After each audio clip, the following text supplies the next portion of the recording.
Social media پہ کتنے so called scholars بیٹھے ہوئے ہیں، قرآن اور حدیث کے نام پہ نوجوانوں کو گمراہ کر رہے ہیں۔ نبی نے یہ فرمایا، اللہ نے یہ فرمایا، گمراہ کیے جا رہے ہیں۔ نبی صلی اللہ علیہ وسلم کی احادیث میں بھائی ناسخ بھی ہے، منسوخ بھی ہے۔ کل ہی ایک صاحب نے مجھ سے پوچھا کہ بھائی کیا یہ اب ایک انسان رسول کا حوالہ دے رہا ہے تو ہم ظاہر ہے اسی کو مانیں گے؟ ہم نے کہا میں آپ کو ایک حوالہ دیتا ہوں، رسول اللہ، صحیح حدیث، رسول اللہ صلی اللہ علیہ وسلم نے فرمایا کہ جس نے ایسے کھانے کو کھایا جو آگ پر پکا ہو اس کا وضو ٹوٹ جائے گا۔ اب آپ بتائیے کھانا کھا کے وضو کرتے ہیں؟ رسول نے کہا بھائی، اچھا رسول نے، چونکہ مفتی صاحب نے کہا ہے اب جو کہہ رہے ہیں ہر حال میں ماننا نہیں، ویریفائی کرنا۔ یہ حدیث مفتی صاحب جو آپ نے بیان کی ہے منسوخ ہو چکی ہے۔ یہ پہلے ابتدائی اسلام میں یہ حکم تھا، اگرچہ حدیث صحیح ہے۔ پھر دوسری صحیح حدیث یہ بتا رہی ہے کہ یہ عمل اب منسوخ ہو گیا ہے، ایبروگیٹ کر دیا گیا ہے۔ اب اس کی اجازت ہے کہ پکے ہوئے کھانے، آگ پر پکے ہوئے کھانے کے بعد بھی وضو نہیں ٹوٹتا ہے۔ یہ ہے فرق، سمجھ میں آ رہی ہے بات؟ تو آج کل جب انسان اپنی عقل کو دوڑاتا ہے اور اللہ کی بھیجی ہوئی شریعت کو ان مخصوص اصول و ضوابط کے تحت نہیں سمجھتا جو انبیاء نے سیٹ کیے ہیں، تو اس کا نتیجہ یہ نکلتا ہے کہ وہ گمراہ ہوتا ہے، سیدھے راستے سے ہٹ جاتا ہے۔ لہٰذا موجودہ زمانے میں یہ کہہ رہا تھا کہ مغربی تہذیب کا فتنہ ہر شعبے میں داخل ہے، اور اس طریقے سے ہمارے نوجوانوں کو کریئرزم میں مبتلا کیا گیا ہے، اس طریقے سے مٹیریلزم میں مبتلا کیا ہے کہ انہوں نے یہ سمجھ لیا ہے کہ اب کامیابی اسی وقت حاصل ہوگی جب ہمیں مٹیریلسٹک لائف مل جائے گی۔ اسی لیے پوری محنت دوڑ دھوپ کس چیز پر ہو رہی ہے بھائی؟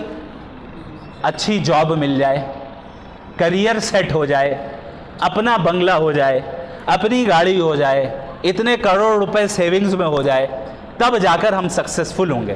اتنی عزت مل جائے، اتنی شہرت مل جائے کہ لوگ جو ہے میرے آگے پیچھے چلتے رہے، تب ہم سکسیسفل ہوں گے۔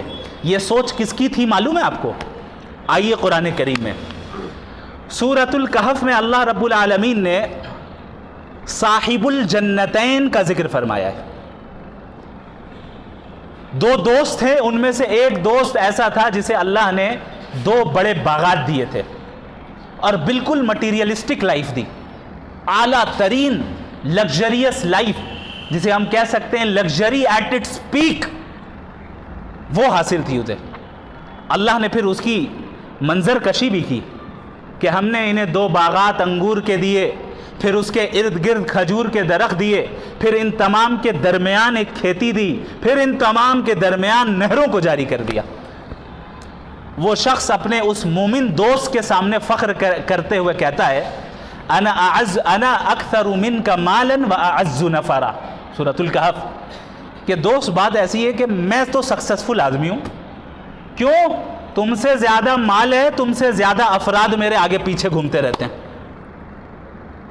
انا اکثر منک مالا، تم سے زیادہ مال بھی ہے میرے پاس، واعز منک نفرا، اور تم سے زیادہ افراد ہے میرے پاس۔ 2 آدمی میرے بیگ کو اٹھا رہے ہیں، 2 آدمی میرے لیے گاڑی کا دروازہ کھول رہے ہیں، کوئی میری چپل اٹھا رہا ہے، کوئی مجھے سلام کر رہا ہے، چونکہ میں پیسہ والا ہوں، مجھے عزت شہرت حاصل ہے۔ اب آپ دیکھیں یہ مزاج دراصل ویسٹرن دنیا آج ہمارے اندر پیدا کرنا چاہ رہی ہے۔ یہ کہا جاتا ہے نا بھائی لائف تو ایک ہی مرتبہ ہے، جی لو جیسا چاہتے ہو، یہ تو عقیدے کے خلاف ہے۔ قرآن کہہ رہا ہے ربنا امتنا اثنتین واحییتنا اثنتین، اے اللہ تو 2 بار موت دی ہے آپ نے، اور 2 بار آپ نے زندگی دی ہے، تو ہم تو 2 زندگیوں کے قائل ہیں۔ کون سی 2 زندگی؟ ایک دنیاوی زندگی اور ایک حقیقی دائمی اور ابدی زندگی جس کی کوئی انتہا نہیں ہے۔ اگر کفر پہ جا رہا ہے، شرک پہ جا رہا ہے ایک انسان، ہمیشہ خالدین فیہا ابدا، ہمیشہ جہنم میں رہے گا۔ ایمان کے ساتھ جا رہا ہے، اب جنت میں داخل ہو گیا، ہمیشہ جنت میں رہے گا۔ تو معاشرے کا یہ کہنا تو ٹکرا رہا ہے شریعت کے ساتھ کہ بھائی لائف ہے، اپنے مرضی سے جی لو، جو جی چاہ رہا ہے وہ کرتے رہو۔ یہ تو در حقیقت جانوروں کا طریقہ ہے نا، جانور جو چاہتے ہیں وہ کرتے ہیں، جہاں منہ مارنا چاہے منہ مارتے ہیں۔ کیوں؟ زندگی کا مقصد نہیں، ان کے پاس عقل نہیں۔ اللہ نے ہمیں عقل دی، صحیح اور غلط کی تمیز کی صلاحیت دی، اس کے بعد ہم اگر غفلت میں زندگی گزار رہے ہیں تو غفلت کی تشریح اور اس کی ڈیفینیشن، بلکہ اس کو ڈسکرائب قرآن کریم نے اس طرح کیا، اولئک کالانعام بل ہم اضل اولئک هم الغافلون، جن کے پاس ہاتھ ہیں، پیر ہیں، دل ہے، عقل ہے، آنکھیں ہیں، ان تمام نعمتوں کو لے کر بھی وہ اپنے رب کو نہیں پہچان رہا ہے اور غفلت میں مبتلا ہے۔ اللہ نے فرمایا اولئک کالانعام بل ہم اضل، یہ جانوروں کی طرح ہے بلکہ جانوروں سے بدتر ہے۔ یہ قرآن کے الفاظ ہیں، میرے نہیں۔ اولئک کالانعام، یہ چوپائے کی طرح ہیں، جانوروں کی طرح ہے، بل ہم اضل، بلکہ جانوروں سے زیادہ گمراہ ہے، جانوروں سے زیادہ بے وقوف ہیں۔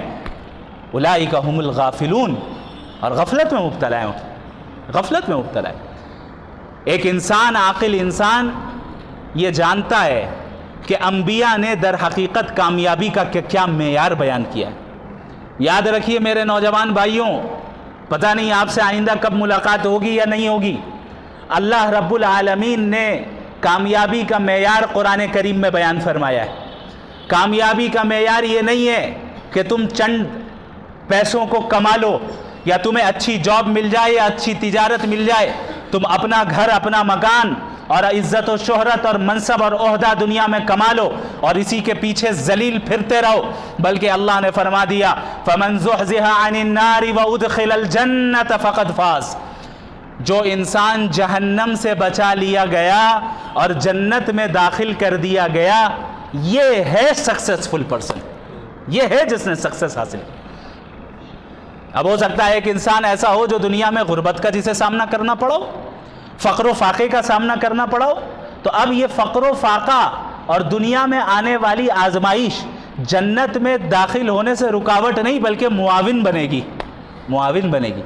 اسی لیے بعض روایتوں میں ہے کہ نبی کریم صلی اللہ علیہ وسلم نے فرمایا میری امت کے فقراء میری امت کے مالداروں سے 500 سال پہلے جنت میں داخل ہوں گے۔ اللہ اکبر! کیوں؟ انہوں نے زیادہ تکلیفیں جھیلی، انہوں نے زیادہ قربانیاں دی، انہوں نے زیادہ آزمائشوں کو جھیلا۔ روایتوں میں ہے، صحیح روایتوں میں ہے کہ قیامت کے دن وہ انسان جسے زیادہ آزمائشیں نہیں آئی دنیا میں، جب اس انسان کو دیکھے گا جس کو بہت سی آزمائشوں سے گزرنا پڑا، اور جب ان آزمائشوں کے نتیجے میں آخرت میں اب انعام مل رہا ہے، اللہ کی طرف سے ریوارڈ مل رہا ہے اور ایسی بہترین شکل میں مل رہا ہے، وہ تمنا کرے گا وہ انسان جو زیادہ آزمائشوں سے نہیں گزرا، کاش میرے جسم کو دنیا میں قینچیوں سے کاٹ دیا گیا ہو، کتر دیا گیا ہو، تاکہ مجھے بھی یہ انعام ملتا۔ نبی صلی اللہ علیہ وسلم جنت کو کس طرح ڈسکرائب کر رہے ہیں؟ ما لا عین رأت، یہ جنت وہ جگہ ہے جسے کسی آنکھ نے دیکھا تک نہیں، ولا اذن سمعت، کسی کان نے سنا تک نہیں، ولا خطر علی قلب بشر، اور کسی انسان کے امیجینیشن میں بھی نہیں آئی۔ امیجینیشن کے بیونڈ ہے جنت اور جنت کی نعمتیں۔ لہم ما یشاؤون فیہا ولدینا مزید، اس جنت میں یہ جو چاہیں گے ہم انہیں دیں گے، ولدینا مزید، اور ہمارے پاس اور بھی اضافی انعامات ہوں گے جو ان کے امیجینیشن سے باہر ہوگی۔ تو جناب یہ جو جنت ہے اتنی سستی نہیں ہے۔ اللہ نے اس جنت کے بدلے میں اس جنت کے سلسلے میں مسلمانوں سے ایک معاہدہ کیا، ایک ایگریمنٹ کیا۔ اس ایگریمنٹ کا ذکر اللہ رب العالمین سورۃ التوبہ میں فرماتا ہے اِنَّ اللَّهَ اشْتَرَىٰ من المؤمنین انفسهم واموالهم بان لهم الجنہ، اللہ نے جنت کے بدلے میں مومنین سے ان کی جان اور ان کے مال کو خرید لیا ہے۔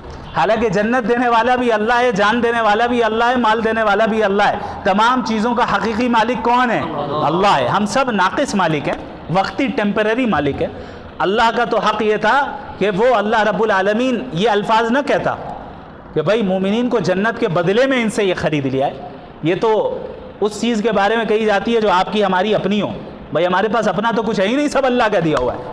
لیکن اللہ کا رحم ہے، یہ اللہ کی شفقت ہے، ہمارے انسانی فطرت کو سمجھانا، فطرت کے مطابق ایسی بات کہنا جو انسانی عقل کو سمجھ میں آئے۔ اللہ رب العالمین نے فرمایا کہ مومنین کی جان اور مال کے بدلے میں، جنت کے بدلے میں اللہ نے مومنین اور مسلمان کی جان اور مال کو خرید لیا. یعنی اب اللہ جہاں جان لگانے کو کہے گا وہاں جان لگانا ہوگا، اور اللہ جہاں مال صرف کرنے کہے گا وہاں پہ صرف کرنا پڑے گا، تب جا کر جنت ملنے والی ہے. ہم نے آپ نے سمجھ لیا کہ بھائی دین کو بس میٹھی میٹھی باتیں لیتے رہو. ہمارے یہاں معروف ہے بھائی کھانے کے بعد میٹھا کھانا سنت ہے، جبکہ ایسی کوئی سنت نہیں ہے، ایسی کوئی سنت نہیں ہے، لیکن معروف ہے. کیوں؟ مزہ آ رہا ہے اس میں، پیٹ کو غذا مل رہی ہے، میٹھی میٹھی سنتیں. اسی لیے میں کہتا ہوں ہمارا مزاج کیا بن گیا ہے کہ دین اور سنت کی وہ چیزیں لے لینا جو میرے من کے مطابق ہو، جس میں مزہ آ رہا ہو. دن میں قیلولہ کرنا سنت ہے، رات میں تہجد پڑھنا سنت ہے، یہ یاد نہیں آ رہا ہے، لیکن دن میں قیلولہ کرنا سنت ہے، یہ یاد آ رہا ہے. کیوں؟ اس میں نفس کو آرام ہے، اور یہاں نفس پر مشقت ہے اور بار ہے، بوجھ ہے. نماز، رات کی نمازیں، اللہ اکبر، یہ اللہ کے تقرب کا ذریعہ ہے. ایک انسان جو اس کی چاشنی حاصل کر چکا ہے، رات کی نمازوں اور اللہ سے دعاؤں کا ذائقہ وہ حاصل کر چکا ہے، وہ انسان جانتا ہے، وہ بتائے کہ بھئی یہ رات کی نمازیں اللہ سے کیسا مقرب بنا دیتی ہیں، اللہ کی نظر میں کیسا محبوب بنا دیتی ہیں. اللہ تعالیٰ اس نماز کے ذریعے کیسے دن کے کاموں کو آسان فرما دیتا ہے. قرآن میں حکم ہوا نا اللہ کے نبی صلی اللہ علیہ وسلم کو، قم اللیل الا قلیلا نصفہ او انقص منہ قلیلا او زد علیہ ورتل القرآن ترتیلا انا سنلقی علیک قولا ثقیلا ان ناشئۃ اللیل ہی اشد وطئا واقوم قیلا. اللہ نے ان پوری آیتوں کا خلاصہ یہ ہے کہ رات کے حصوں میں نمازیں پڑھا کیجئے، آدھی رات یا کچھ کم رات میں اللہ کی کتاب کو ترتیل کے ساتھ پڑھا کیجئے. یعلمون تعلمون والی تلاوت نہیں، ترتیل کے ساتھ. ورتل القرآن ترتیلا، ٹھہر ٹھہر کر تجوید کے ساتھ قرآن کا مزہ لیتے ہوئے، قرآن سے استفادہ کرتے ہوئے. اللہ سے کے ساتھ ہمیں ہم کلامی کا گویا کہ شرف حاصل ہو رہا ہے، اللہ سے بات کرنے کا شرف حاصل ہو رہا ہے. اس استحضار کے ساتھ پڑھا کیجئے. کیوں؟ ہم آپ پر بھاری کلام نازل کرتے ہیں، صبح دن کے وقت آپ کے بڑے کام ہوتے ہیں دعوت کے، لہٰذا رات کی نمازیں پڑھیں. رات کی نماز سبب بن جائے گی دن کے کاموں کو آسان اور ہلکا بنانے کے لیے.